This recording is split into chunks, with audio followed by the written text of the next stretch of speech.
Ba't ganyan siya huminga pag walang oxygen?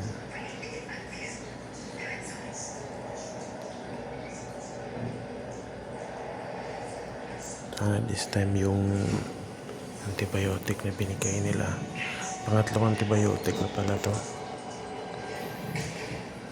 Pangatlong antibiotic na yung tinatry nila. Ito na yung malakas talaga na antibiotic. So after niyang matake yung antibiotic kanina,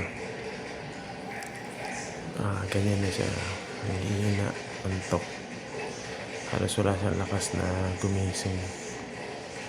So yun siguro yung effect ng antibiotic na yun, yung patamlayin yung pasyente. Pero good sa kanya kasi